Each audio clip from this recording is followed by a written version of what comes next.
Oh, there I am. What's up, everybody? Oh, it's a good feeling today. I got my water. I got plenty of videos to look at. I got things to ask because I have no idea what is happening with I mean, what is going on with Wow. What is going on with WoW? I need to know. I want to know what's going on over there because I'm doing a bit of an investigation. Doing just a little bit of an investigation just to see what's going on over there. But first, we need proper music. Where did I put that tavern music?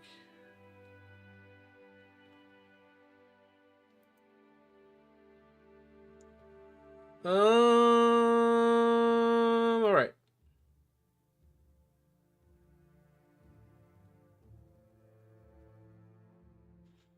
No, that's not the right one. May have misplaced it somewhere. Har har. So, let me just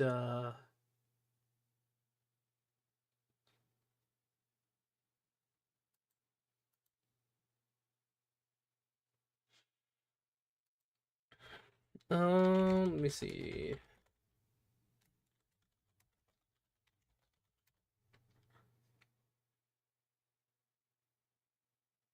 Hmm.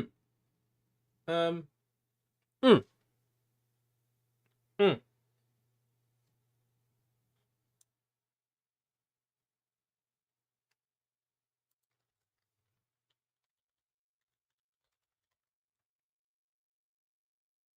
Hmm. Hmm. Okay. Okay. Well, I don't really believe any of this because it's always like some sort of thing going on with YouTube. So I'm gonna just default back to what I need to do. Ooh, excuse me. What was that? All right. So there's some things that we need to figure out. What the heck is going on with World of Warcraft? You know, Chatted and Bounce. Wait, what's up? Chatted and Bounce was working on getting a raid token for Ninja. You were getting a raid token for Ninja. By the way, how you doing, Aurelia? How you doing? I saw you left in the Discord. Yeah, I saw that. I had to ask. I had to ask. Also, I also what is going on here? I see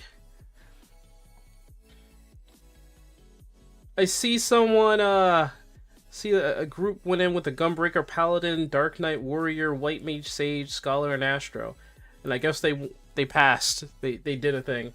They passed it somehow, some way. I don't even know. I don't even know. I don't even know what the heck happened in there. I can't even fathom how they did that. But hey, listen, that was crazy. Minfilia lives. She does. I saw that too. That was a good one. She's standing tall, proud, and alive. Great picks, though. I like it. I like it. Um, Here's a question. So, what the heck is going on with World of Warcraft? Because I have no idea. I haven't paid attention to it for months. My mod Yui plays it with his partner, so it's like I don't know if World of Warcraft is actually doing okay or not. I heard they're trying to steer away from mods now, which is very odd of me to hear. I don't know what the heck that's all about. Why they suddenly turned around and said no more mods? Why they're suddenly doing this? All of a sudden, I have no idea.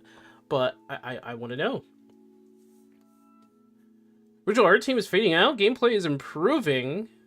Story, while more cutscenes, is making veterans mad. I think I've kind of given up on the story in a way because of certain reasons. One of those reasons is like certain characters that I don't know how they even exist or how they're supposed to work in the world. I forgot the name of that one character that has one arm and uses a shield with that one she has one arm, right? And she uses a shield that replaces her arm. Just I'm just gonna say this right now. You can't really effectively use a shield with with no arm. And if it's attached to your shoulder, that doesn't mean that it's gonna work all of a sudden. Then there's the fact that she basically is being the inspiration of Anduin, and Anduin has like lost his light because of the events that happened in Shadowlands. I'm confused about that, seeing how he had like a father moment, but the story and the writing has seemed to taken a left turn. A little too many left turns.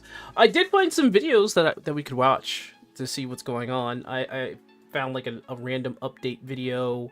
There are people saying like, so I tried retail WoW as a new player, which is basically, apparently I was like, I don't know, my video years ago during Shadowlands kind of like popped off, right?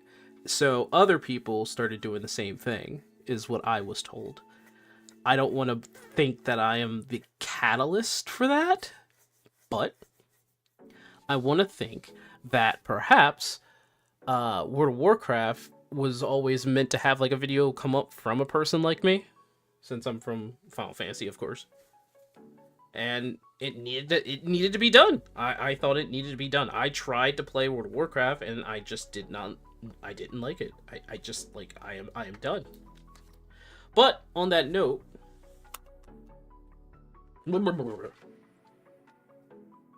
sorry, I'm fixing my shirt here. On that note, I'm hoping that perhaps I'm wrong, and maybe there's a plan that they have for World of Warcraft at this point. But they came out with a video that explains the story flubs. Wow, Bellular did? Really? Posted in Wandering? Ugh. Okay, let's take a look then.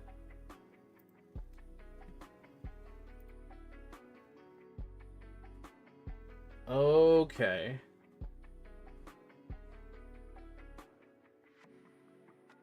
What the heck? Why is my mod always posting some weird stuff? like he's funny. He's funny. Anyway, okay, everyone. This doesn't always pause when I want it to pause, but I want to be able to. Okay, so we're gonna be doing a thing here, right? We're gonna be doing a thing here. Thing is that I'm gonna start up Final Fantasy, but at the same time we want to watch the video also. There's some crafting stuff that I need to get out of the way in the first place. I'm gonna pay attention to the video 100%, but don't worry,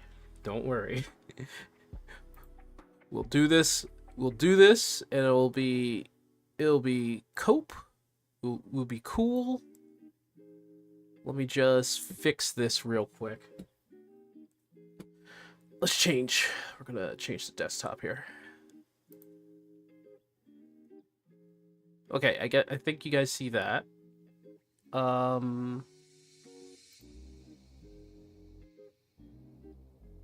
Okay. It's a little odd. But stick with me. Stick with me. This is the big one. I think this is the video that's got answers to a lot of questions I know you guys have had. Warcraft's lore has felt kinda wrong since Battle for Azeroth, and we may have figured out pretty much why. Put simply, a lot of that lore wasn't built for Azeroth. It was actually built for a different game. Check this out. This is a Haranir, a member of WoW's newest allied race and central to Midnight's plot. They're effectively elves whose mission it is to defend world trees. Now take a look at this. Okay, so what I'm getting so far is that shit's happening, right? Like, shit's happening, right?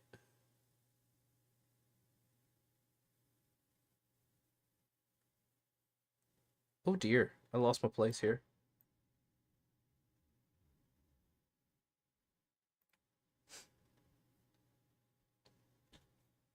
This is a Heronar. I don't know what a Heronar is. Looks like a troll. But let me get set up here in Final Fantasy at the very least, just to get that up and running.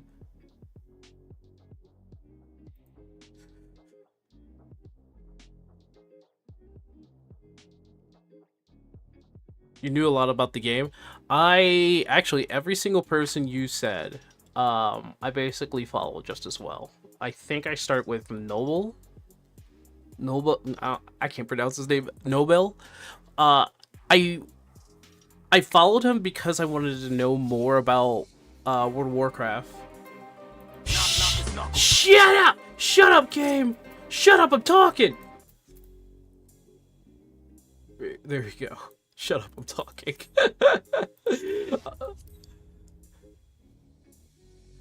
What's up? Hey, what's up, Rio? Also, you've seen how Amphilia said it looks like a game since the graphics update. It does. It did, didn't it? I'm not in Brunhilde. No, I'm in Diabolos. Thought it was late when I saw the ping, but turns out I woke up just in time. You woke up? Oh my god. Right now, we're actually figuring out what's going on in World of Warcraft, because I have not investigated that game in a long, long time. Oh, you're actually, like, cosplaying as, Minfilia? Out of all the things. Meet you in the Waking Sands and Diabolos. Waking Sands? Okay, let me get myself over there.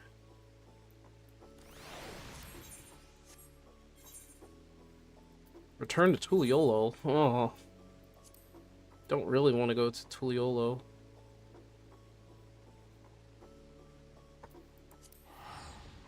I'm gonna go to Ul'dah. I'm sure you're gonna be going to Ul'dah somewhere. Oh wait, you want me to go to the Waking Sands for a reason because it's Minfilia. Okay, gotcha. I don't know if I go to the Waking Sands and we'll both be in there. But while I do that,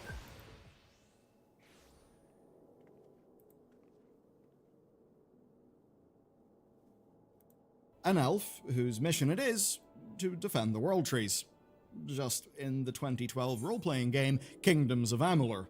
And there is a connection between these two games. The connection is WoW's ex-narrative director, Steve Denuser, who was head of intellectual property at Amalur. Basically, he was their lore guy. He then moved to Blizzard as a senior narrative designer, and then when Chris Metzen left, he became narrative director. He became WoW's lore guy. Now, always in a video like this, there's a bit of responsibility, right? So, to be very clear, a person is being talked about and these connections are being made because of the title director, right? That's basically the point. When you are a director, yeah, I think it is fair to talk about work in public. I understand not everyone may agree with that, but those are my own personal standards. This is my channel, and it's totally fine if that's not okay with you. But I do think this is relevant, and I do think this helps put things in context for people. So based on all this, we went deep into Amalur's lore.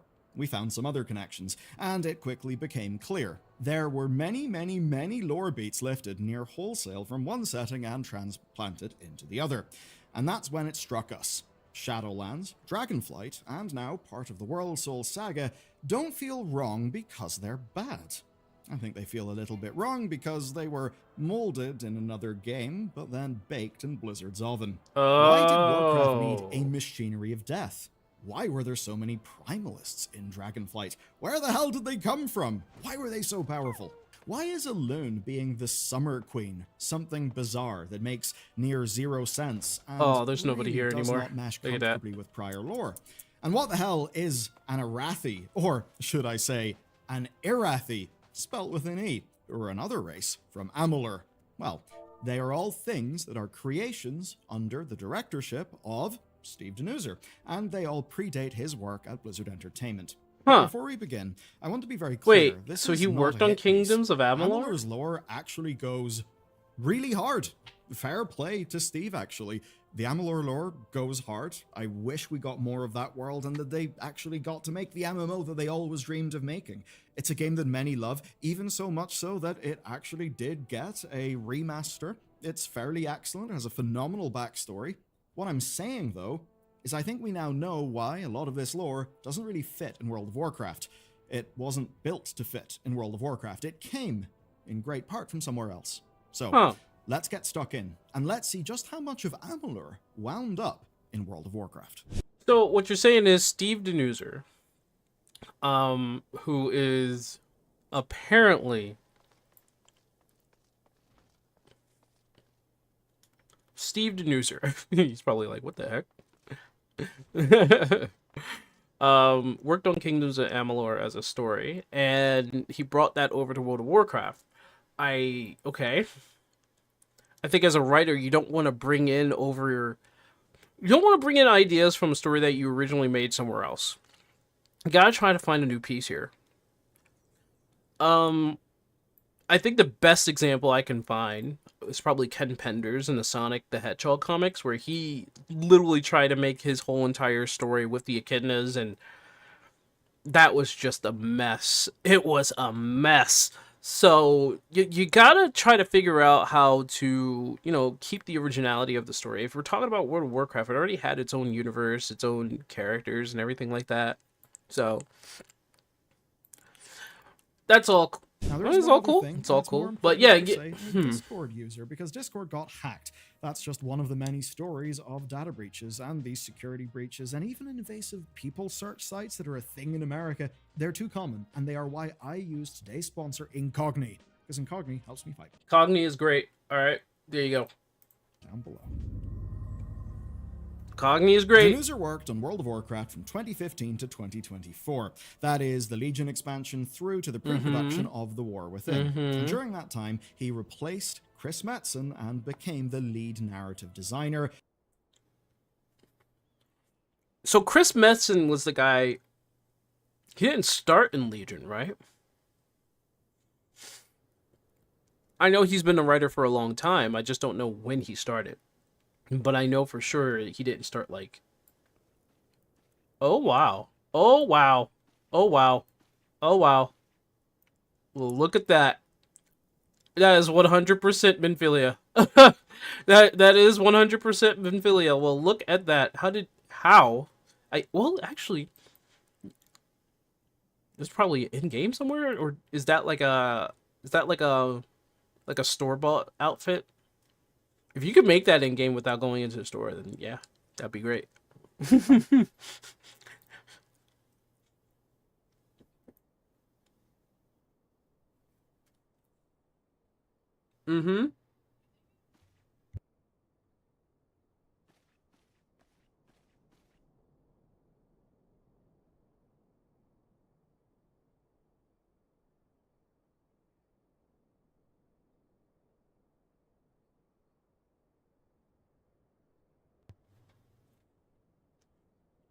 Well, that's an amazing cosplay. Store bought $15. You have that glam. Released ages ago when they started releasing in PC stuff. Ah, okay. So it isn't in game. You have to buy it from the store. I gotcha. Makes sense. Hey, if you like it, you like it. But it looks like she's alive.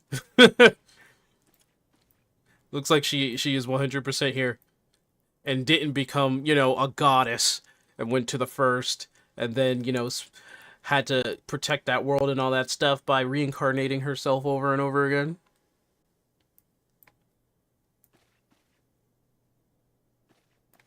They updated the texture?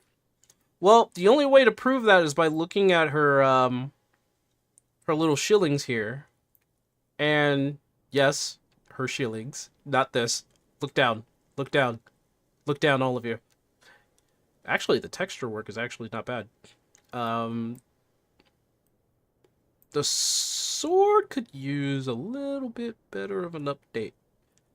But this looks like it works, because the lighting works off the... Yeah, it works when it comes right off of it. I don't know what these were for anyway. I don't even know if it was armor.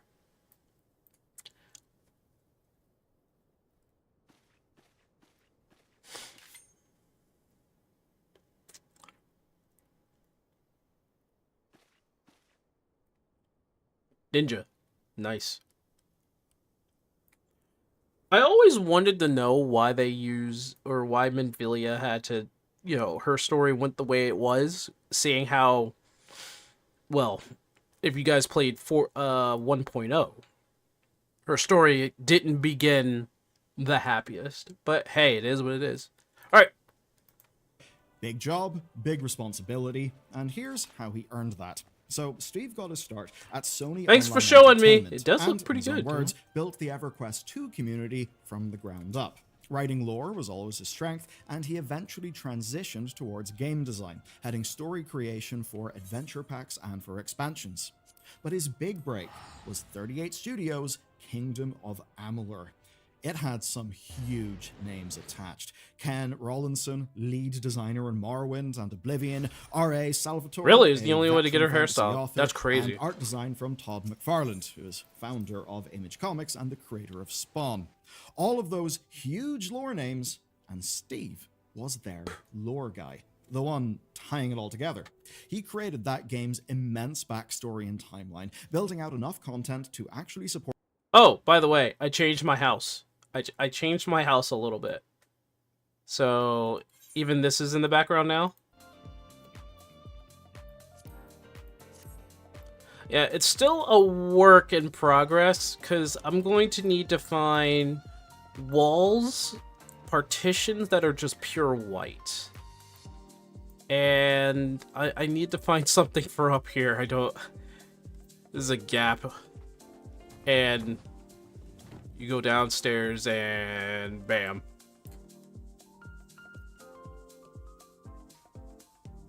See her in a CGI trailer at the very least. I think that's fair.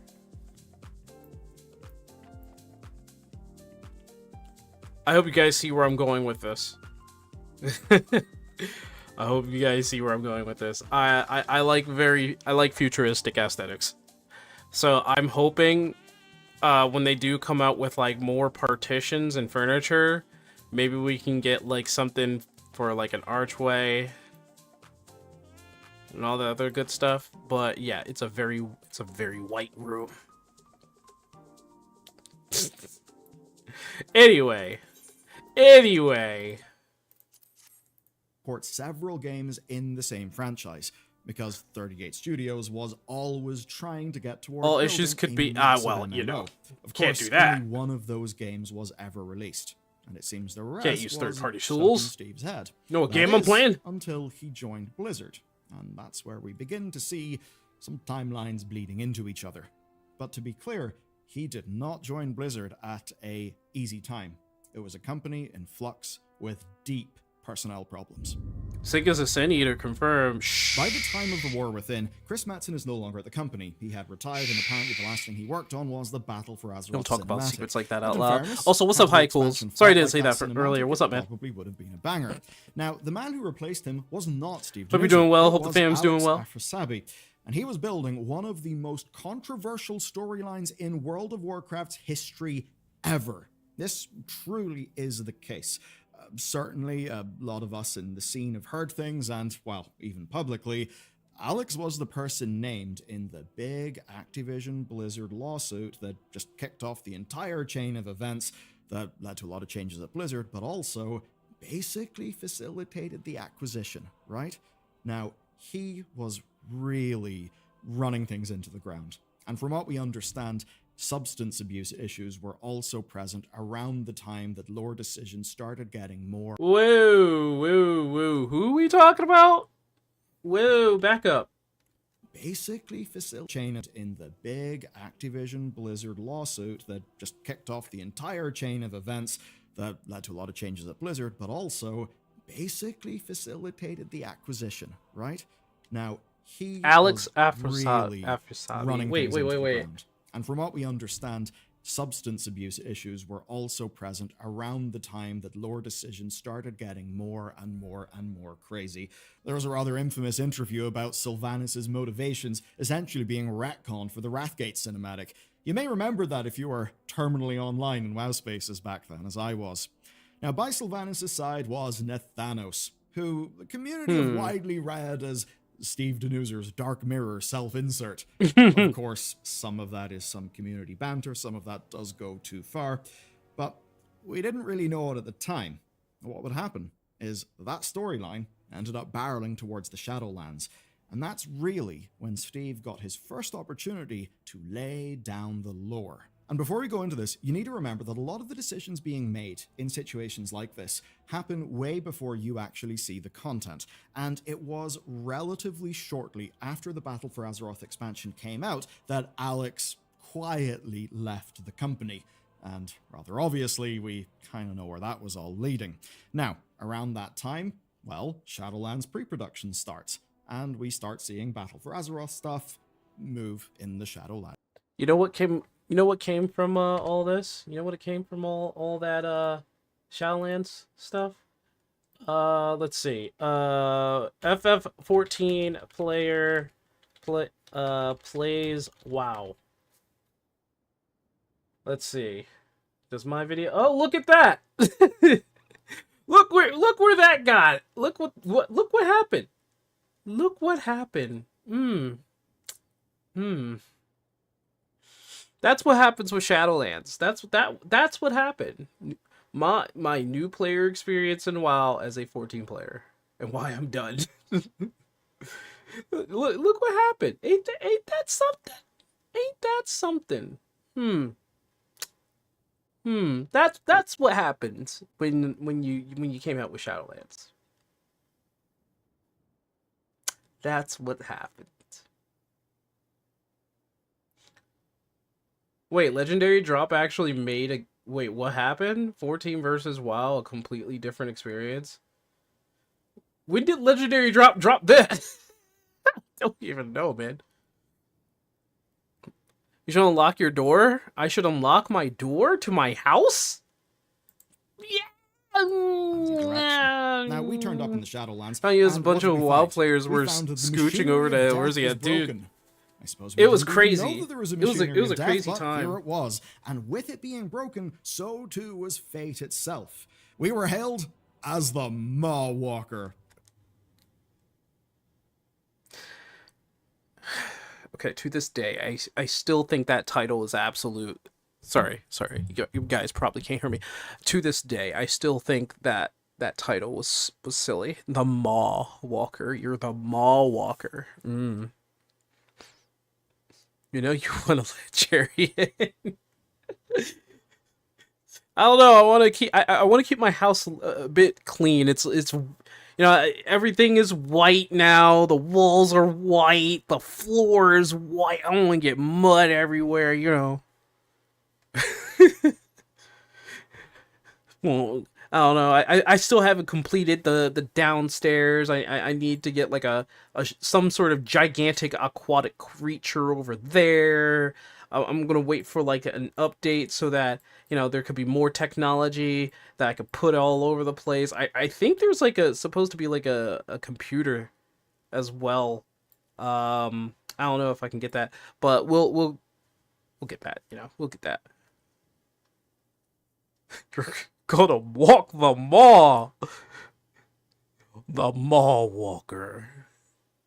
Just put Leviathan in there. I mean, if Leviathan was maybe a hologram, that would be great.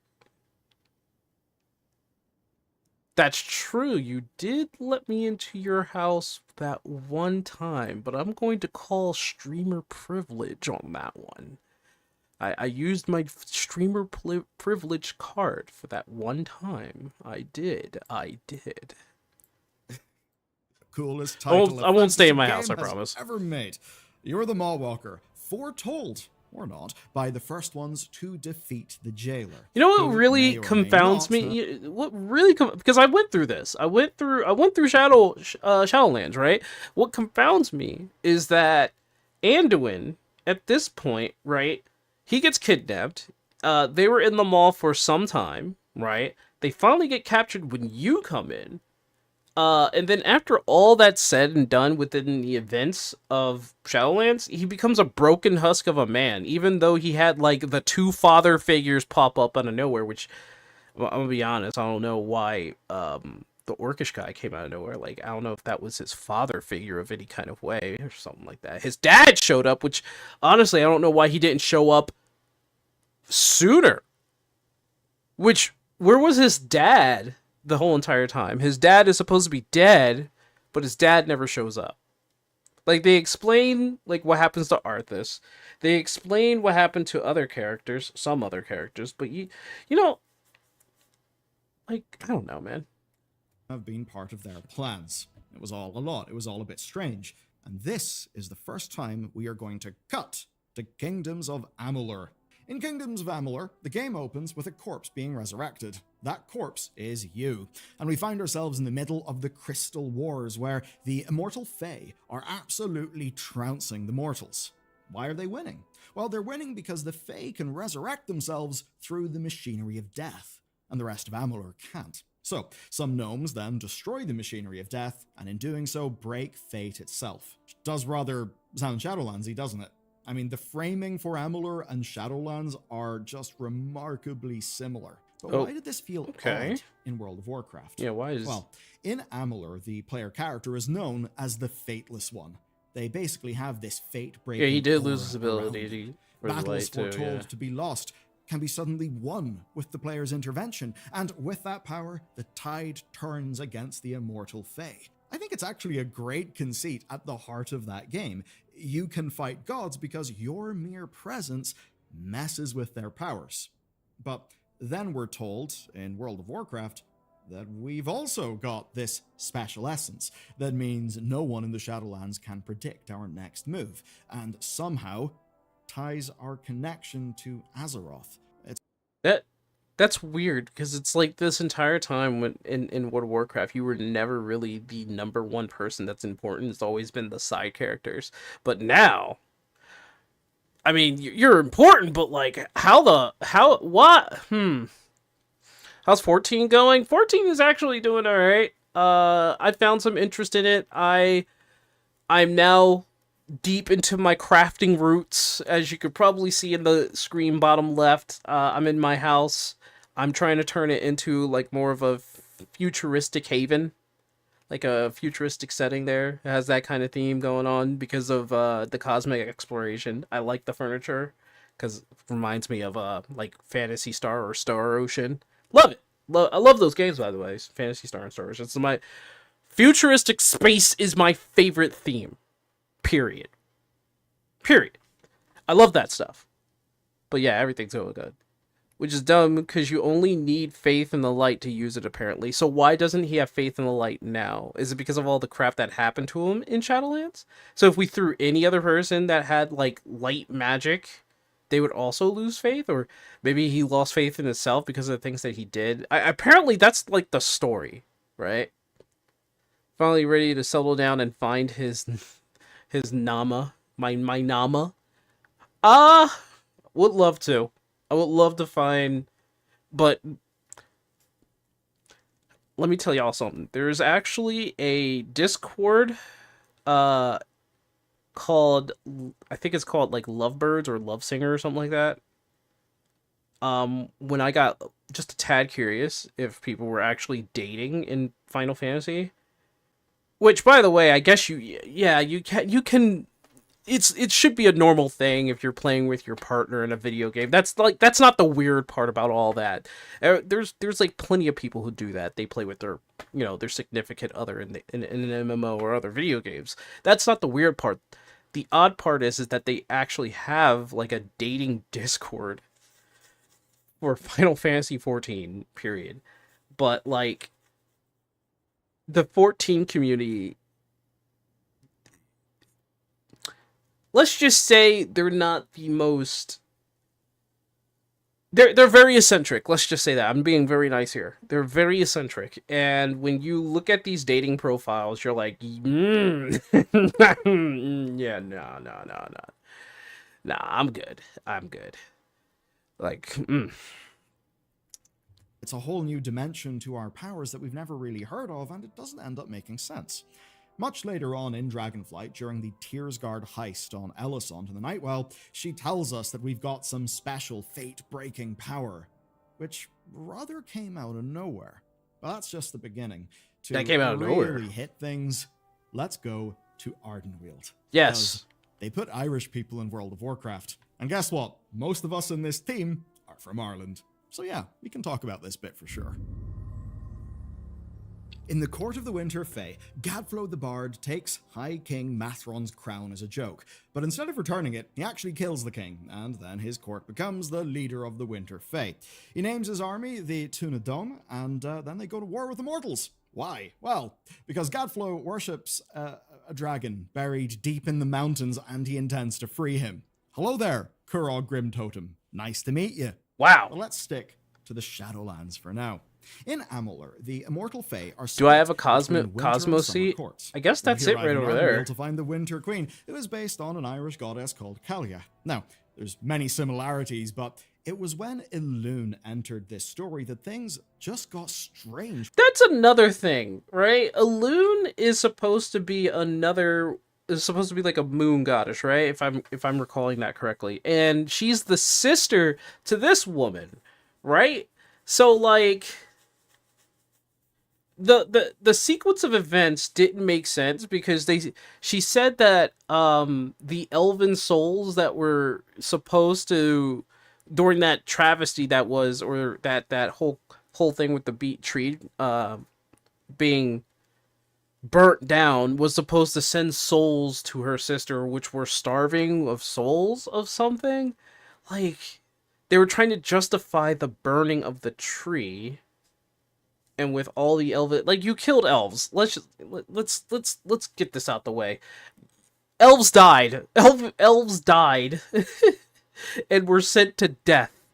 Let's not look past that and trying to justify it by saying, I sent you souls, sister. And she doesn't even show up. She has to talk through what's her face just to talk to her sister. Like, what's going on here? I think the Shadowlands lore got majorly retconned out of the lore with just a few stuff. Did it though? Did they? Are they trying to? For World of Warcraft, and it stopped feeling like it fit. Elune, a mysterious goddess linked to the world of Azeroth itself, the Emerald Dream, and the Light, many other sources, was finally given a definitive role in the cosmos. She was, apparently now, the Summer Queen, sister to Ardenweald's Winter Queen. Okay. Now, I'll set aside the implication that Elune is a robot like the other Eternal ones. I mean, robot, yeah, for sure. Golems, whatever. I mean, the point is that they're still living beings. They're like godly creations in the first place. What makes no sense is that the lore and the design of the Shadowlands, there's literally like an endless amount of planes that you can go through, which is kind of like a reflection of the Christian or Judaical heaven, I think. But like, only 4 of them were really that important, and you as the Mall Walker just so happened to meet those 4. There's a lot of things that doesn't make sense to me, lore-wise. When I was in Kodori, I permanently attest my leaders are idiots, and then when I chose Gridania, I also found out Kanisa is just the least important faction leader.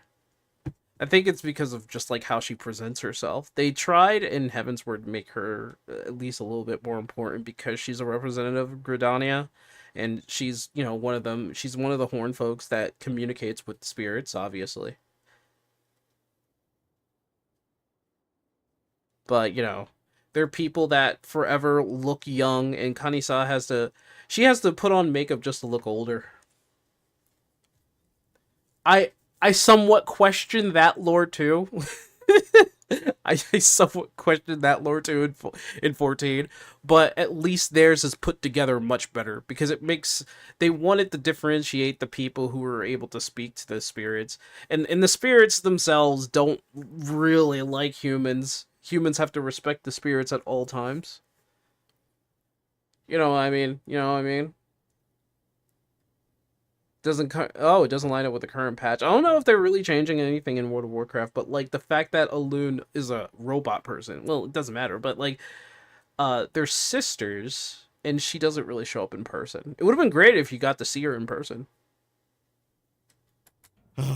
Suffice to say, people didn't really A like what? that. The point is this. A Amber's naked... background Oh my lore, goodness. there was a fundamental split between the winter and summer courts, one broadly based on Irish mythology. That framework was transplanted into Azeroth as an explanation for Elune.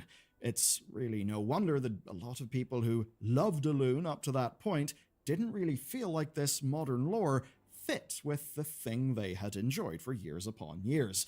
And if that's going to rile you up, well, maybe your good old friend Zoval the Jailer will... Oh my god. Okay. Alright. I know I haven't played World of Warcraft in a long time, right? And I shouldn't even have the right to say anything at this point, since I did play it and I stopped playing it. I went back in Dragonflight, thought it was fun for a little bit, but the story was kind of boring and kind of weak. But I was okay with it because it was just focused on the dragons, and I got to learn more about them, and I read the books, right? I actually put time and investment in learning the lores of World of Warcraft. But when it came to Shadowlands and Zaval,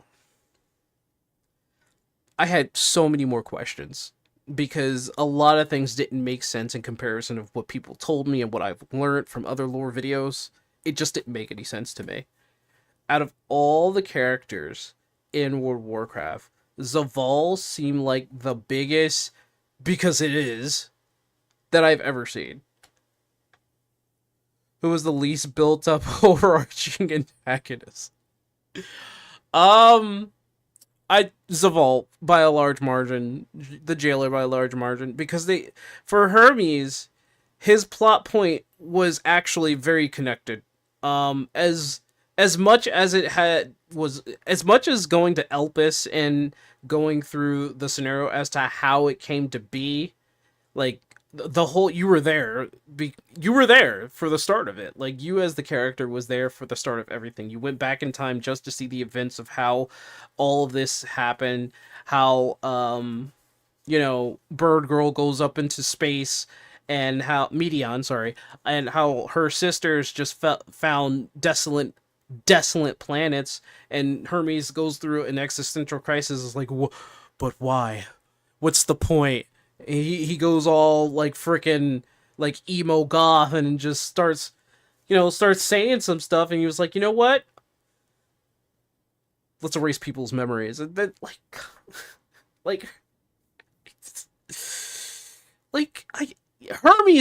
Hermes' stories at the very least is connected very well, because people who wrote in Walker's story knew how to write a damn story. The Jailer, no. It's like they really wanted the Jailer to be the answer to all, compared to the whole story building up Zodiark. Talk about a rug pull. The 8 quests of Hermes. Like, if they talked about Hermes before, well, technically Hermes was always there. It's just that he wasn't like named as Hermes. He was unintentionally, he was part of the whole thing with the Alag, or the Alligans, right? He was part of that race. He was the one that was backing up their king, the emperor. He revived him. So in a sense, he was pushing his own agenda unintentionally. And then he comes back in Endwalker, right? As like, you find out who Hermes is. You find out, like, there's a lot of people that you find out that you don't like. It's all built up. Like, you find out who Hydaelyn really is. You learn more about Emmett Selk. You know who Asmodeus. You the best man Asmodeus, or not Asmodeus. I think it's not Asmodeus. I'm forgetting his name. But at the very least, they connected Hermes' story well. Whereas, like, the Jailer, they just threw his ass in there. You're bad guy now. All the worlds were dead. Some worlds became dead while they were on those worlds from self-destruction. We fought his clone in the Crystal Tower. So For in the Crystal Tower, I'm not really too sure. Actually, I don't think that was his clone. I think that was actually him, and he was asleep because Zonde, the king, was also asleep. When the Crystal Tower rose from the ground, the the life support systems in the tower activated. So Zonde did just come back, and what's his face when Hermes, known in a different name, also woke up. So people woke up in the Crystal Tower. You fought them. You fought those defense systems. You fought those people. You fought clones, for sure. But that was the real Zonde, and I believe that's the real. That was like the real Hermes himself. And yeah, the worlds were either dead or being destroyed. Yeah. Felt like last minute someone just put a random green-haired man in an Emirati robe and call it a day. Well, they honestly, Elbis is all of that. Elbis is here. This is how it started. That's all that place is. I guess they needed a character to connect all of this together, and I think they did an okay job with Hermes. In my opinion, I think they did a okay job with Hermes, because the jailer was worse by a large margin. And how they inserted him, he was always there. And at the very least with Hermes, they actually gave a clue, like, oh, he was this guy, and he was doing this, and then the Asians, and then all that, and the reason why everything is like this because he had an existential crisis, sending his bird creations into space, and they reporting back saying, oh, nope, it's dead. It's the dead universe theory.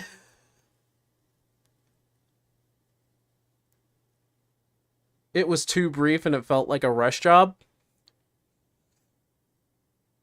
Zaval felt worse. Zaval felt like it was a disrespect to the player's intelligence. Hermes, at the very least, him showing up and being like, yeah, I'm the cause of all this, at the very least you get to see the story as to why he did all that. Was it short? Yes. Was it weak? I don't know. That's up to for interpretation. I wouldn't say it was I wouldn't say it was weak. I would say okay. I mean, I don't know what other people would expect. Honestly, if you go back in time to figure out who or what other people are, which you do, like, you meet plenty of key characters that you meet in the future. Heidelin, for one, who the heart of Zodiac is, who was the heart of Zodiac for sure. How this all started. I think they connected the plots in Walker very well. Hermes needing an expansion to explain who he was, maybe. At least like a clue of talking about him, I think that would have been a better idea. They said if they started talking about Hermes passively, saying like, oh, Hermes would have done that, I think that would have been a better way to go. Like, talk about him as like Hermes wouldn't have wanted this. I think that would have been like a better plot point. Instead of just like showing like, oh, it was him, it was Hermes. It's just like, oh, okay. But like overall, the jailer felt like an insult to my intelligence, and Hermes was like, I want to know more about Hermes. That's how I really felt about that. One of the play is that it felt too short. Yeah, exactly. Like you didn't get to know Hermes all too much. First name dropping him directly in Vanna's body, level 85 dungeon. Like I said, you didn't get to learn too much about Hermes. You got to know that he was another person that you fought before. That's about it. But that wasn't too like plot pointy to the overall end of Endwalker, to be fair. However, his connection and his story didn't insult my intelligence. It was like I didn't get to know him more, but the jailer insulted my intelligence. That's all I really got to say. I'm just repeating myself at this point. You up even more. So the jailer might be from EverQuest. We don't know how solid the connection is, but it's just so juicy and almost speaks for itself. EverQuest? I thought we should include it. This is the oddly named Zabuxaruk. He's got blue eyes, his nips are out, and he's covered in chains. Wait, did Chris work on EverQuest or something? Like what? Which may sound a little bit familiar. Both are godlike figures, imprisoned for eternity by their peers. In the case of poor old Zabuxaruk, he was locked in the plane of time for giving mortals knowledge that could challenge the gods. Oh, damn. I guess a bit of a Prometheus thing. Oh, now, damn. The jailer, of course, was locked in the maw for deciding that he should kind of run the universe. Both are characters who peer into forbidden knowledge, Zabuxaruk through infinite timelines and the jailer through infinite souls, and both basically see the same thing, that something bad is coming, that there is a cosmic threat that will sweep everything aside. And in both cases, that threat never actually pays off. Zabuxaruk warns Norath, and then that plotline... His death scene was the most slap you in the face moment ever. Because it's like all of these people who were supposed to be like his brothers and sisters. They were just like, why didn't you reach out and tell us, brother? Question, like, that's actually a good question. Why didn't you just tell them? Like, why didn't you just tell them, like, hey, there's some shit happening? And then when I guess when they did tell him, I think there was a point where he did tell them, and they just said, no, that's not happening or something. I don't know. I don't remember. Just goes nowhere. The jailer warns us about, rather infamously, what is to come, and we're still waiting. The connection is that Steve worked on EverQuest 2's deep lore before moving to Amalur. Wait, he worked on EverQuest as well? Really? God. Steve, come on, man. Some of these ideas may have been in his head for a very long time then. Come on, Steve. For the actual, very clear evidence, and to move us away from this little Zoval aside, we have to look at Dragonflight. Isn't EverQuest dead? Okay. I don't think EverQuest is actually dead. I don't know. Okay then, Dragonflight parallels. To do this properly, I need to first return to Amalur. So, the game's true antagonist is a dragon named Tirnoch, who's been imprisoned for tens of thousands of years by the elves. Now, we don't know why she was imprisoned, but we do know that her whispers reached... Well, damn, she's huge. Gadflow, who of course conquered the Winter Court. Never hear anybody talk about it? Yeah, I don't know. Entire in-game story. And with that, suddenly, well, Tirnoch, the dragon, had a big army, and they are an army fighting for her freedom. Cut to Dragonflight. We find 3 dragons trapped under a mountain. They have a whole army trying to break them out. Of course, Kurog and the Primalists. But these guys weren't just like evil Earthen Ring shamans. They weren't remnants of, say, Garrosh's dark shamans. In fact, they had no connection to anything going on outside the Dragon Isles. They just appeared one day, super coordinated. You got hit by a rock? Really? You didn't see the rock fly to your face, man? Super powerful, and they broke the dragons out of prison. And it felt weird to many of us loreheads at the time. The Primalists felt wrong because they were just this pre-baked army. Where did they come from? Seemingly nowhere in the lore that we knew. And that's kind of because they didn't come from our lore. They kind of came from something else. But the thing that sticks out the most is Tirnoch's title, the Unborn God. Because with that, it seems everything's coming full circle. In Midnight, we will soon discover that the Haranir zone, Harandar, is built around the Cradle of Still getting Alm. expansion. Really? It's still getting an expansion. EverQuest? Really? Damn. Can we just, like, say that that's probably the oldest MMO alive right now? It's a very small core player base. Okay. Azeroth's true name is Aln, and that she is an unborn goddess. What? Now, this narrative was building under the directorship of Steve Denuser. See, you want to be nice to this guy, because he looks like the most, like, plain, probably nice worker kind of guy you've ever met. Like, you don't want to get mad at this man. But at the same time, there are so many people who are mad at this man. But obviously not just him, because at around this period of time, the quantity, just the number of narrative designers at the company, just increased big time. Now, the modern Azeroth story just didn't really feel like it made much sense to us. Right, the It classic often almost D&D felt dad. like it was Yeah. referencing a villain's motivations from a different game. And Wow. that's Wow, kind of Cherry. because it was. And that covers the Amalur lore in Warcraft. There are just an uncomfortable number of parallels, and those parallels line up with things put into World of Warcraft that did not feel well established or that were able to only justify themselves by parasitically attaching themselves to previous bits of lore that we loved. You know, stuff in Warcraft 3 that was completely I'm gonna have to say, he does not look at all very threatening. Not at all, especially with that little mace thing that he has there. Like the Lich King looks 100, if not 200 times more threatening than him. And they built his story up like that was peak. reframed by the existence of the jailer. But there's actually one last thing to talk about. The Arathi. The hell? What was Midnight supposed to be?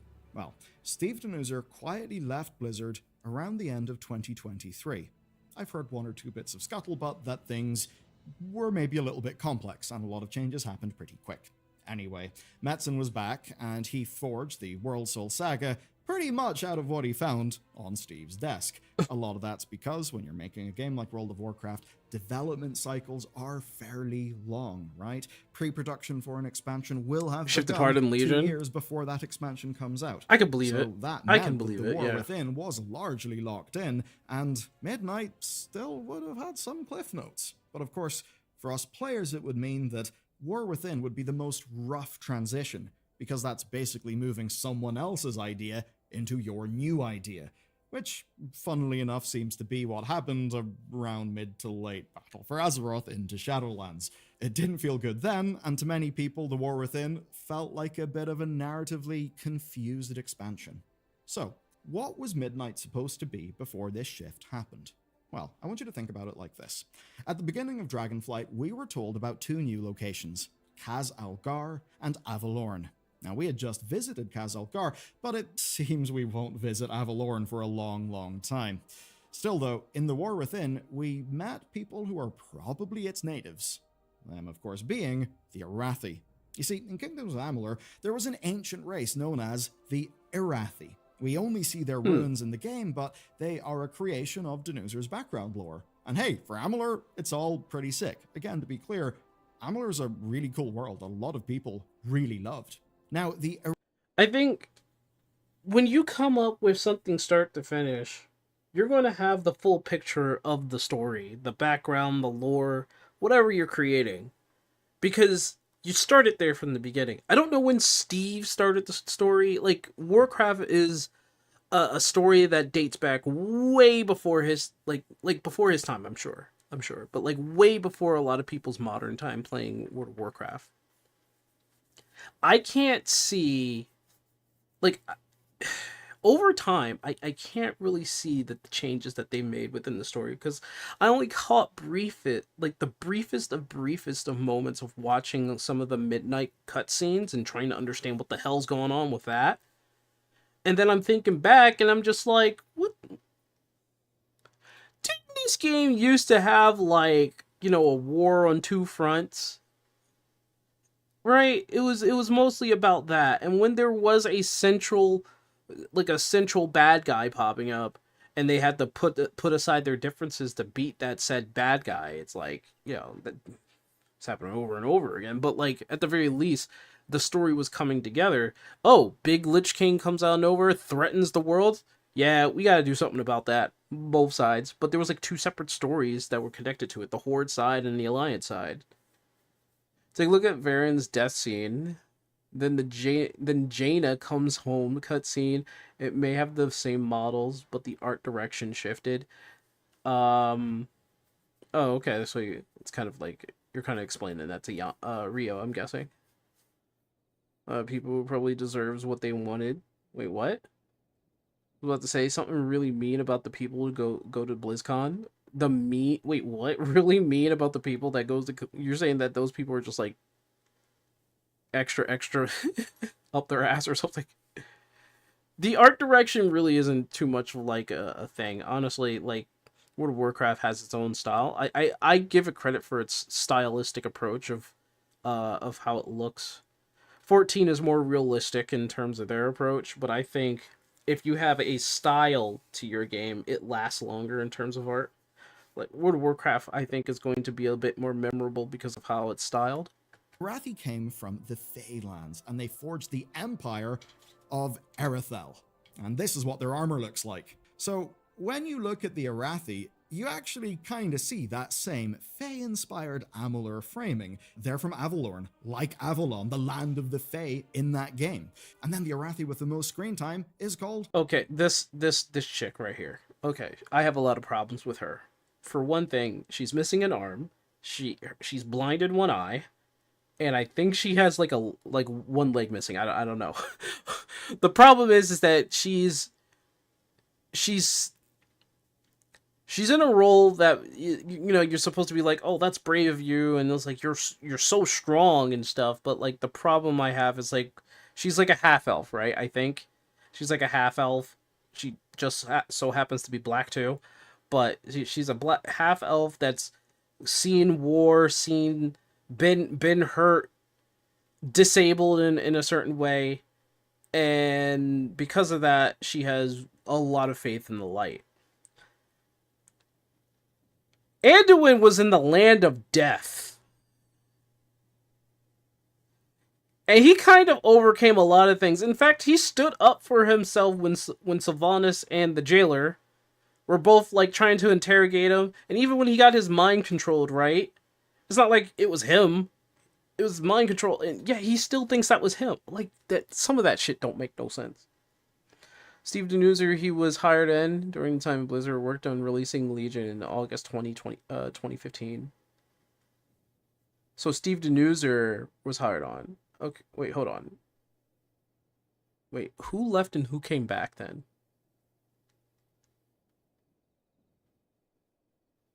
Creepy encounters. Oh, okay. This character is just shit. Burn it alive. Okay. Well, I think the character itself is a little on the nose of what she's supposed to be. It's a little on the nose here. Faerun. Fae. Okay, she's not missing a leg. I'm wrong about that. But she is still missing an arm, and she's blind in one eye. They're also these weird half-elves Chris from Metzen across left. the world Okay. with little connection to modern Azeroth. I mean, yeah, they do have a direct connection to the Arathi, right, over in the Eastern Kingdoms, but it's one that we basically found out about as a complete surprise. That there was just a big expedition long ago that, I suppose, existed in their histories, but we were never told about. Yeah, you need to connect the dots. I don't know why so many people don't try to do that. Maybe it was a big secret. Main It did voice feel a of bit weird, Thrall didn't it? wrote And most this all of leads me to Warcraft 1, believe 2, and that 3. This was Oh. Denuser's attempt at building Okay. something new in Azeroth. Maybe a land solely based on his lore, or at least new lore, and him being him, that's the type of lore that he was interested in, and therefore the lore that he came up with. And much of this stuff would have been pre-baked in the same way that the Primalists or the Haranir were. And it gives me the impression that we were probably Green supposed Jesus. to go to Avalorn in midnight, and Steve probably would have siloed off a bit of a playground for him and his team to build their own new thing in Azeroth.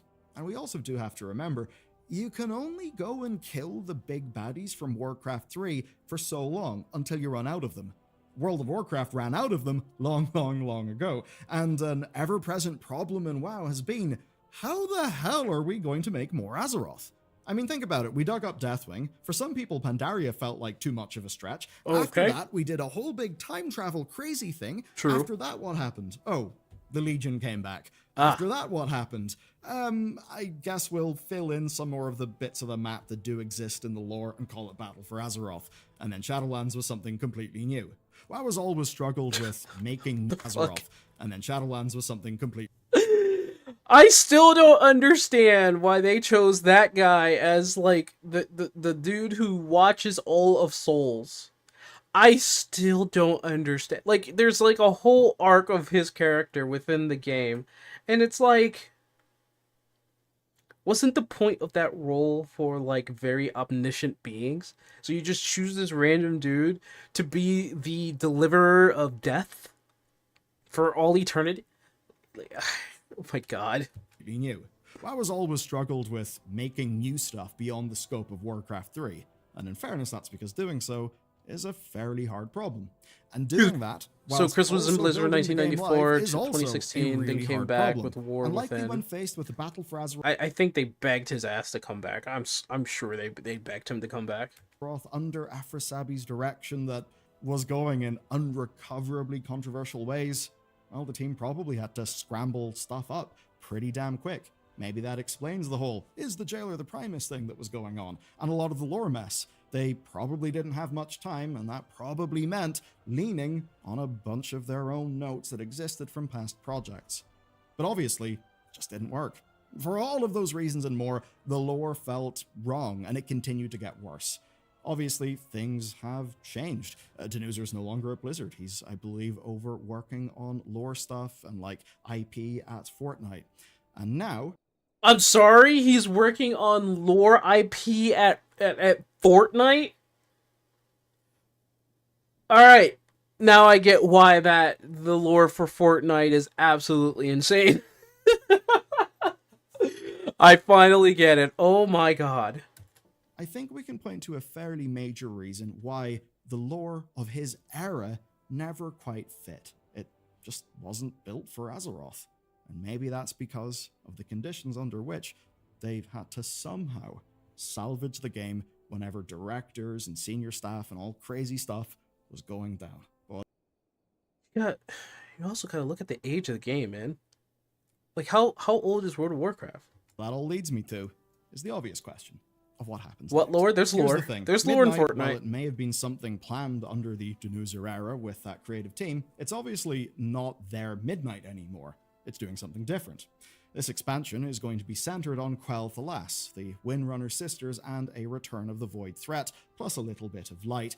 And those are all threads that predate Denuzer's tenure. It's basically all Metzen's territory. The Elves, the Sunwell, Illyria's complicated relationship with the Void. It's all classic Warcraft lore, not stuff transplanted from Amalur.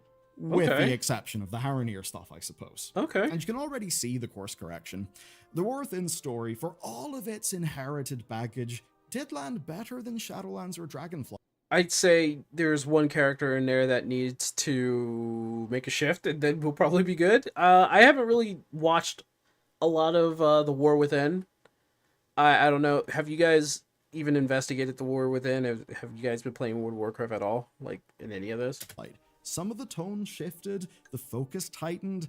Xalatath felt like a thread rooted in Azeroth's history. They even had Titan fights from somewhere else. Because of course, where did Xalatath come from? She came from Legion, and she was already woven into the deep histories of Azeroth. Midnight then.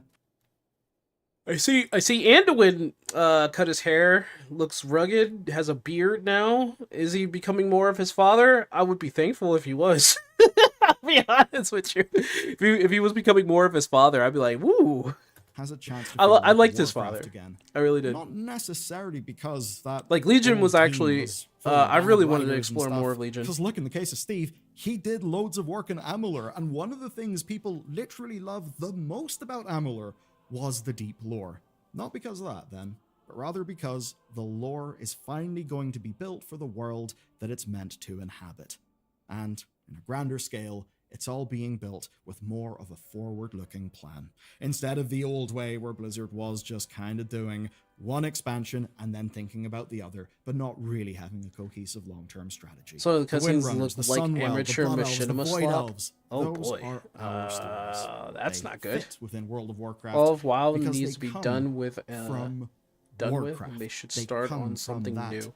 To be original honest, premise. I think that's what they're trying to lead up to, is finish World of Warcraft and move on to something else. Like, they really do need to. You know how many people would say, there's a World of Warcraft 2? And they would try it? Like, I think what they should do, finally get that mother from, like, inside the planet, right? And I don't know what will happen if she does wake up. I don't know if the planet would just, like, crack apart and explode because she's waking up or something like that. And I don't know why she's, like, the linchpin for the universe to be saved and stuff like that. But wake her ass up, alright? Do what you need to do with the Void, because I know the Void Gods are still... That should still be part of this whole entire universe, right? That was, like, the whole point. The old gods came from these old voided omniscient creatures that are like Cthulhu legend things going on there, like, and these titans are supposed to be, um they're supposed to be like the guardians of the universe in some way, but they're like, the world soul, and Azeroth herself she's the world soul. She's talking through the one dwarf dude who's made of stone, and I heard he's not stone anymore, but like, speaking of Jesus Christ. But like, I think they should really finish the story. I really do. I really think they should finish the story. And the things that flow forth. Was it Shadowlands supposed to be the end of the story? I don't think so. I think it was supposed to be the start of the end. And hopefully in today's video we've been able to diagnose some of the problems. Strongest Titan ever to be born? Have a little bit more Why? nuance. Often people will say, I guess so. Shit, this person's bad, blah blah blah. And yeah, some of that stuff may be true, whatever. I would say we should more be thinking about how is the game actually made? What are the circumstances for the people making that game? What are the timelines that they are having to work under? I mean, as an example, I've heard in the grapevine that Steve actually did a really good job of making sure he was the person who took flak, not other people on his team. Which is a very honorable thing to do when you're in a leadership position. That is actually earning the capital. So what's happening here is that one dude is cleaning up another dude's mess in terms of the story. That's all I'm hearing right now. D in the director title. I think it's just that from whatever constellation of fit for the universe, timelines may be leading to a bit of borrowing your own past homework, just didn't turn out. Don't think it's a good idea? Maybe, now that the diagnosis has been done and we think we know that the cure has been injected into the patient, we only need to wait and see if that cure takes. I don't think having a game last forever and ever, like, you can't have a video game last forever and ever and ever and ever and ever, like World of Warcraft, right? There has to be an end, and if it just keeps going on forever and ever and ever, there will be degradation, not just like technical wise, like graphics, the combat, and basically the rotation of things, but you want to move on, because video games, I don't think, are meant to be like a live service that will last for 100 years. Like, I don't think that should be a thing. World of Warcraft is like, what, damn near 20, if not 20? I guess it's damn near 20 years old at this point. And the more World of Warcraft continues, the more this degradation is going to grow. So here's my thought process on all this, and it's just my thought process. If you're going to have a live service game, like for Final Fantasy XIV, even I thought that Endwalker probably should have been the end of things, to be honest, but they wanted to keep going for another 10 years. The problem with that is that technology is going to push forward, the game is going to degrade over time, the story that you have to keep up with, you're going to have to find something new. Like, if you wanted to literally clean the slate, you would have to make a game that's like hundreds of years in the future or the past, like Star Wars keeps doing, instead of going into the goddamn future. Please, Star Wars, go to the fucking future and stop trying to go always going to the past. It's always going to the past. But say you wanted to make, Final Fantasy 14-2 or something, or Final Fantasy 20. Final Fantasy 20. And that's the MMO. Final Fantasy 20 is the MMO. The best possible choice, I would say, instead of going backwards, which they always try to go in the future. See, have your character be a legend that's talked about. Have a connection there. 14 is already starting to show some cracks in the age things. Well, yeah, of course. Experience in Ninja and game isn't fully capable of input registering. Well, that's degradation in terms of technology. World of Warcraft, I don't know if it's going through degradation in terms of technology. It's going through degradation in terms of story, and I would say in terms of gameplay, people are probably just fine with it, but that's still going through degradation in itself, because tab and target and how MMOs are not very popular, so people are not really looking towards MMOs anymore, though World of Warcraft is still the go-to MMO.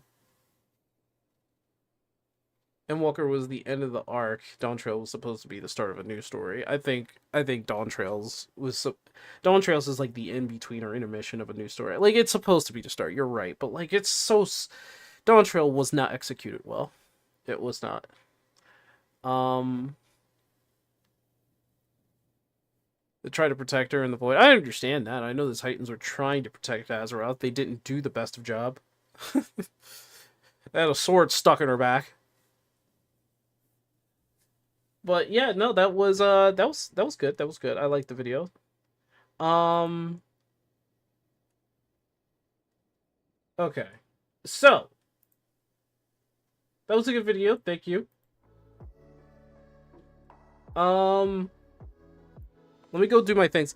So, I do have some unfortunate news for the stream, meaning that I will have to close stream and come back in an hour because apparently people apparently, you know, people need to go to work and I'm available for dropping them off. That's all that is. But that's going to take an hour and it's going to take me a little while because I can't just put you guys on be right back for an entire hour. So the plan is going to be I'm going to shut down stream at around 3:10, 3:15, and then I'll be gone for an hour or so, and I'll come back and we'll continue this escapade. Catch you at 4? Yeah, catch me at 4. You're welcome. I figured that would be a good recap. It is a good recap, actually. But maybe I'm getting the signals wrong. I'm thinking that one story writer is basically cleaning up the mess of another story writer at this point. And maybe that's not the message that I'm supposed to get from that, but that's how I feel. I think the story itself has been kind of a question mark to me, to be honest. Okay. There it is. I'm trying to figure out, like, what button am I pressing? What button am I pressing? I don't know what I'm pressing. I don't know what I'm pressing. Steve paddled a sinking ship left by Alex FFXIV, and now Metzen is plugging holes in it. So Steve is trying to salvage, is what I'm hearing. One of the Titans decided the only way to stop the void was to destroy everything. Yeah, I don't know if that... I mean, destroying everything is a solution of, well, let's destroy the goal that they were trying to get. Thus, there's no real need to defend it, I guess. Which is, I mean, a question mark in all of this. Let's see. Oh, I already did my daily. When does it reset? Resets in 13 hours. Damn it. It resets at 4 in the morning? Well, call me Popper. Oh, man. My goal, by the way... My goal being here is to get all this. I need literally 30k of the Cosmo of this currency just to get all of this. And it's the captain stuff. I want to get the captain stuff. I want to look awesome while I'm crafting. So the captain's gear is going to be like what I'm going to get. All right, well, I mean, let's get out of here then. Let's move on.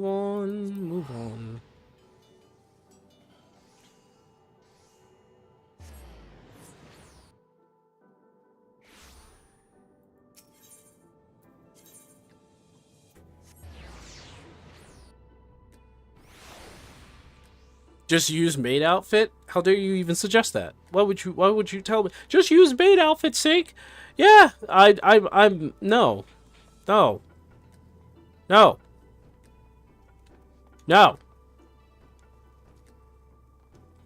not like that. I am not like that.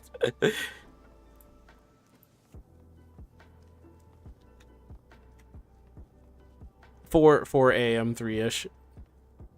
Well, you know, lesson learned. I'll be ready when I go back. All I'm doing really is just building up the cosmos, and then, you know, eventually I will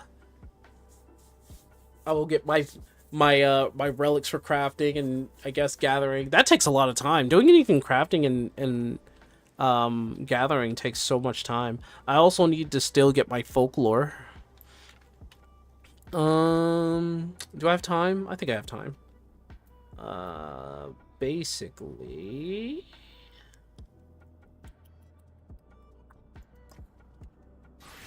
guess what I got? Look at this. This thing. You hear that? It's a freaking train. I literally got like the weapon. I literally have. I think I have. Yeah. I have this. I have the weapon for Summoner, and I have the weapon for Reaper.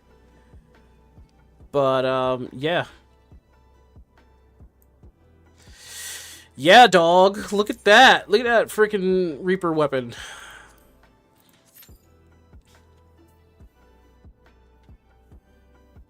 Cherry just used this maid outfit for all crafters. Well, I mean, listen to me. I'm not wearing a maid outfit. That's not happening. I'm sorry, Cherry. I'm sorry to disappoint you. It's not happening. You know very well why it's not happening. Sync will only go around wearing a maid outfit if he starts getting like more viewership. How about that? That's a goal right there. I'll wear a maid for a full freaking day. But besides the point, it is ugly. This thing is ugly, like very ugly.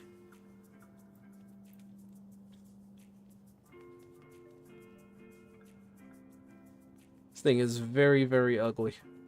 I'm not really too sure as to like why they made it look like this. The sword is also really sketchy too.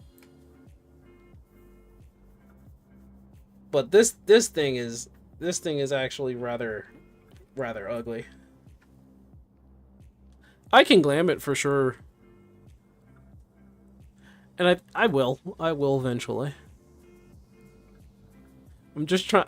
The one thing that is kind of endearing about it is that it makes a sound.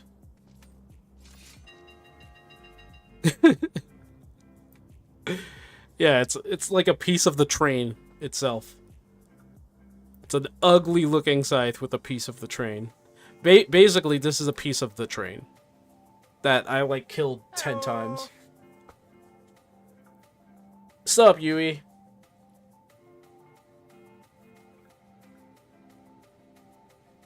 It doesn't save a bad weapon. Bad look. I mean, it doesn't save an ugly weapon. You're right. I just find it amusing. I can always switch it for the relic that I have for it or something else.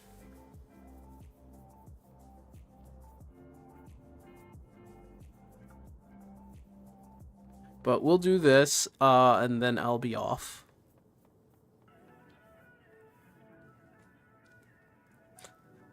The end of it is blunt. Yeah, I know. It makes no sense how it even works.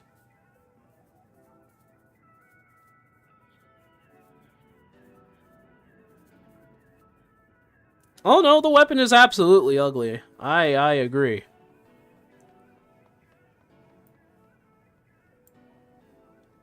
It is absolutely ugly.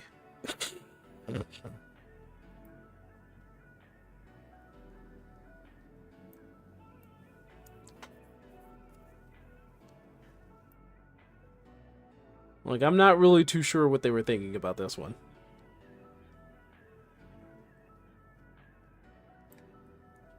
I should use your pink, your pink little heart scythe. Yeah, sure, that's a great idea. Here, let me do that right now. Oh, I can't do it? Well, wait, what? Wait, what? I'm not trying to meld? What are you talking about? Let me do that right now. Where is it? Oh my goodness. Here you go. Ah, there you go. Heart.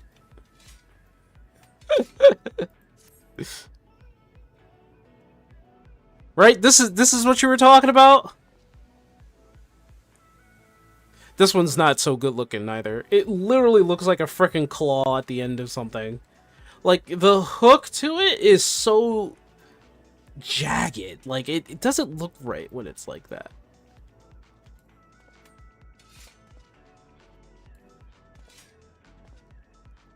It just, I don't know. Wait, is that an eye that opens up? What the hell? Oh, it is an eye. You chose worst scythe? I chose the worst scythe? Oh my gosh. Okay. Alright, how do I fix this? Okay, we're just gonna have to fix this. Alright, so sorry. We're gonna fix this right away. There we go. Now it's fluffy. It's a fluffy scythe.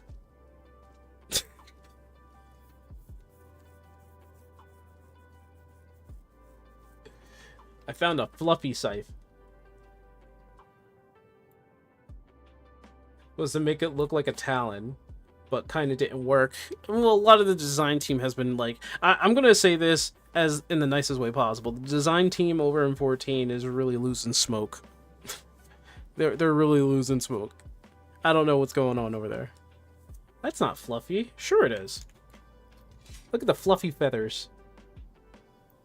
It just so happens to have a long blade at the end. And it's made of apparently wood and bronze and scale.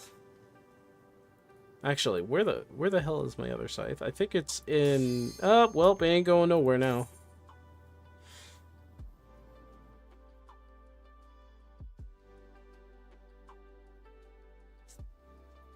That's a clone, Yui. You should know that. You should know it's a clone. That's not Fluffy, it's a clone. I replaced your Fluffy. I replaced your Fluffy.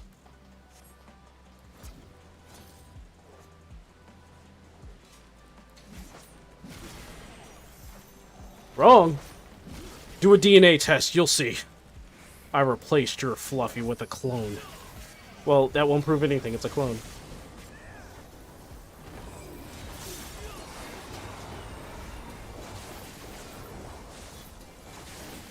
Does it throw out nuclear farts? It does better. Cosmic farts.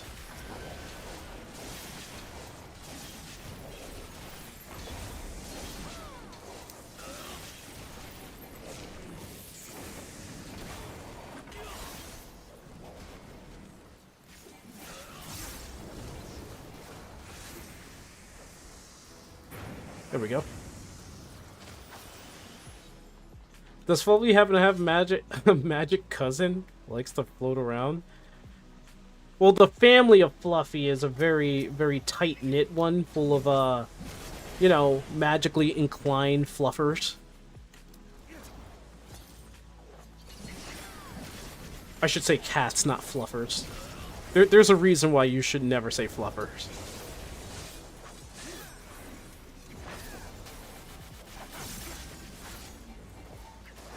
What does cosmic fart even mean? Well, I mean, if you look out in space and then you just... just look out in space, you'll see what I mean.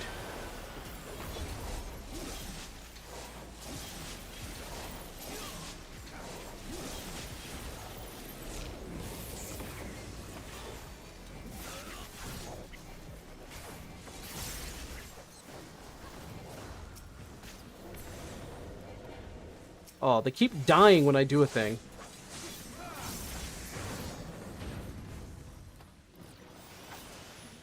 Alright, well, I have 30 seconds till big burst.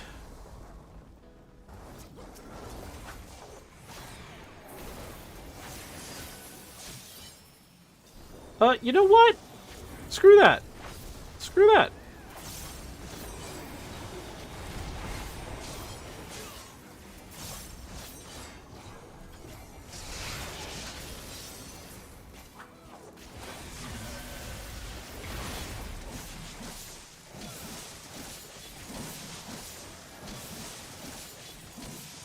And I can do this from a distance, and I can do this from a distance. And I can do that from a distance. Oh my gosh, those 3 things at a distance.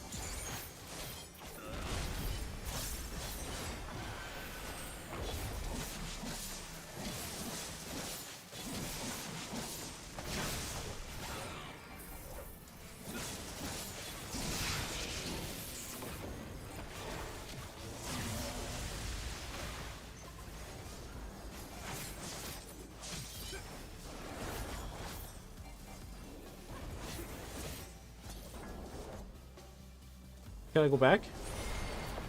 I can! That's so weird!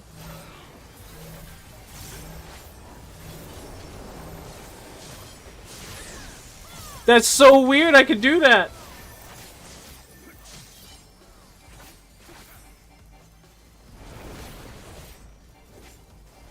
Ooh, you can buy in PoE? Oh, you're talking about the... Oh, yeah, you're talking about that. By the way, I was able to change a lot of things in PoE in terms... I had cosmetics from PoE, the first one, but I didn't know.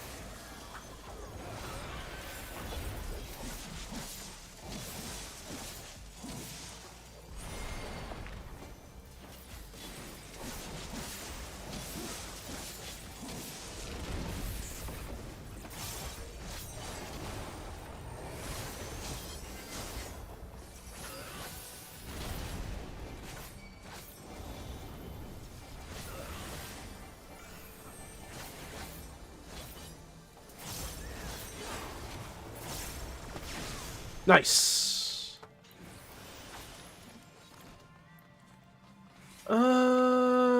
Yeah, I was just making a joke because, oh yeah, you bought them recently. BRB, time for Dark Fells.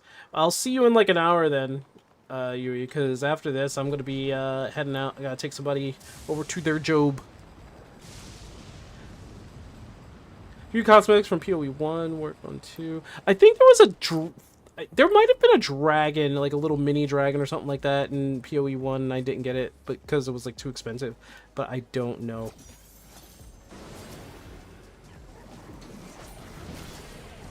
Or a few dragons. Not in PoE 2. I couldn't find them in PoE 2.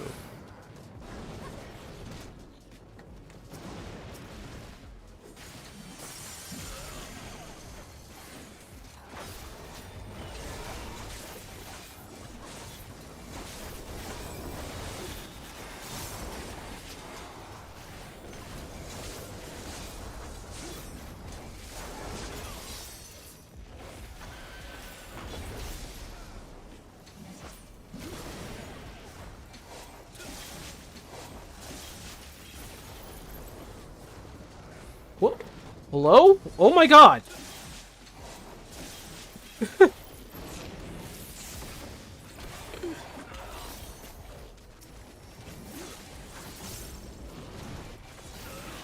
Hey, what's up, Marcus?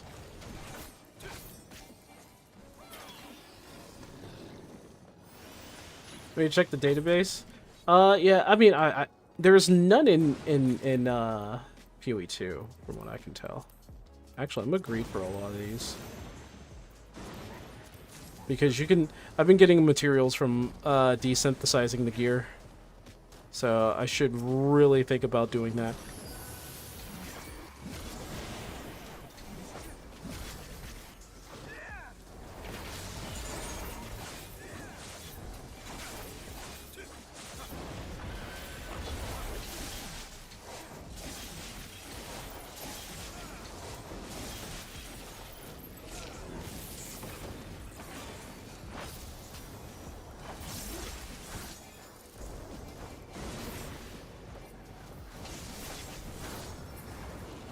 Posting screenshots of something on Discord?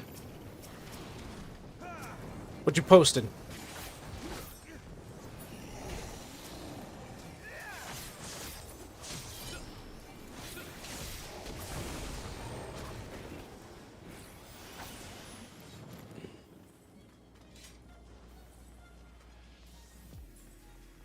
Only dragon I'm seeing those in work on PoE 2. Yeah, I'm not really too sure then.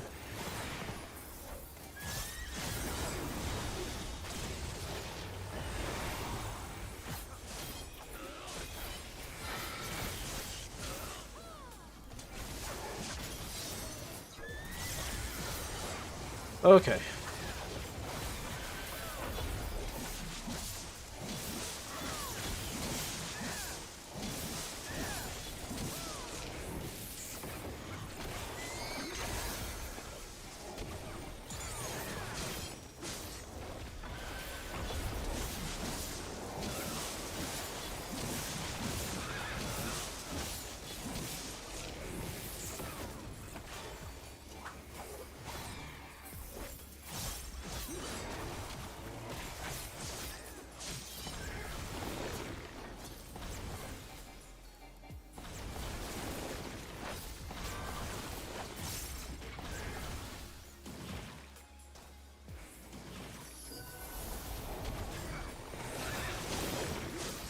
Oh, that actually did a lot of damage.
That was easy.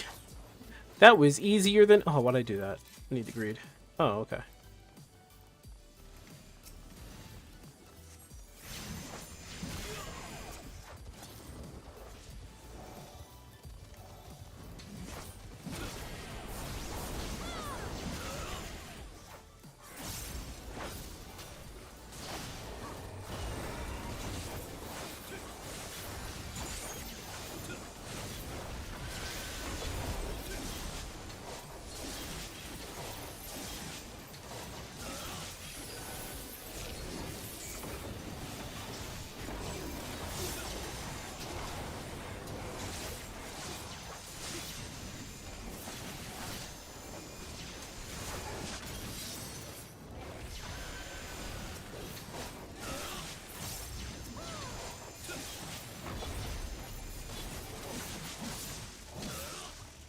Oh boy. Oh boy, we're fighting against time here.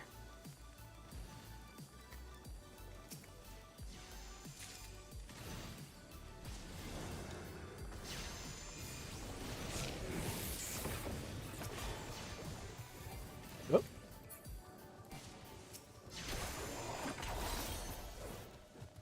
Oh boy.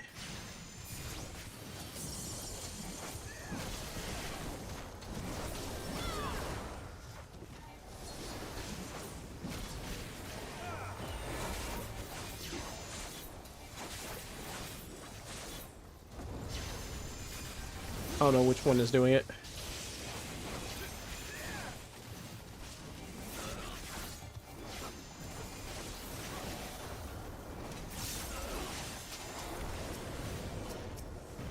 I don't know which one is doing it.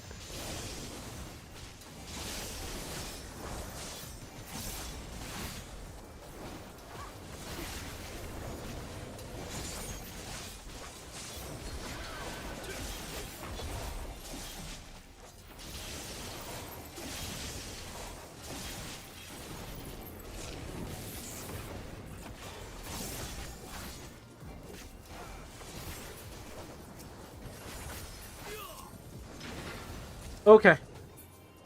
And we're done. Oh, yeah. Griffin. Just letting you guys know, reminding you that after this, I'm going to be gone for an hour. I will be back.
100 and what?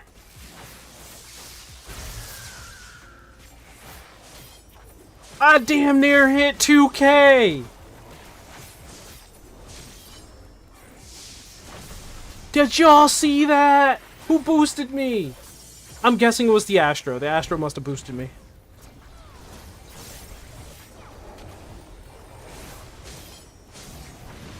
It might have been the Astro, but I don't know if the Machinist can do that anymore. Sorry, Machinist. Your validity has gone down.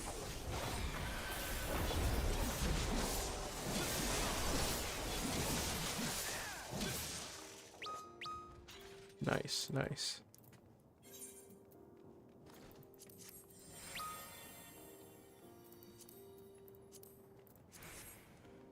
Yo, I just hit 190K with the Reaper of all things. I didn't know I could reach that. So I could reach 200.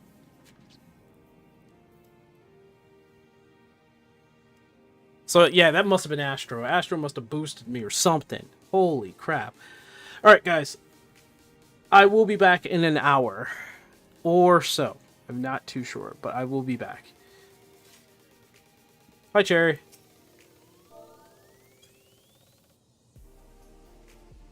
Time to grab food and buff the pot. Buff and pot. Buff and pot. Buff and pot. Disappear! What? Wait, what the? I didn't know. Wait, is that Alpha? What?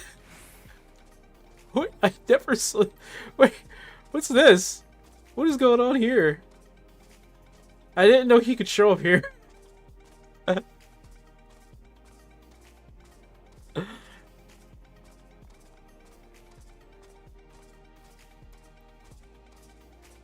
Send the picture of it in Discord.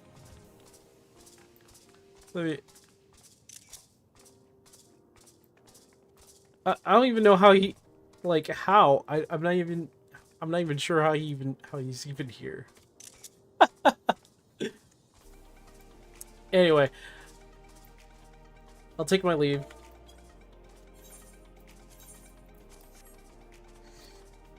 You guys have yourselves a good hour. We'll be back. There's still more World of Warcraft stuff that I want to talk about, especially seeing how I think we're going to be trying to do like long form videos on the Sank Weaver channel from now on. They're not going to get too many views, but at the very least, they're going to be projects for me. And I want to know what's going on with World of Warcraft. I want to know what's going on with Guild Wars, OSRS. Kind of like looking into what's going on with the MMOs, because I have like a certain kind of theory going on with it. But you guys be good. All right? Be good out there. Okay? No chaos. All right? I want to come back and see some township on fire. Okay? Okay? No chaos. No chaos. No. No. No chaos. If I come back and someone's house is on fire, we're gonna have a little talk.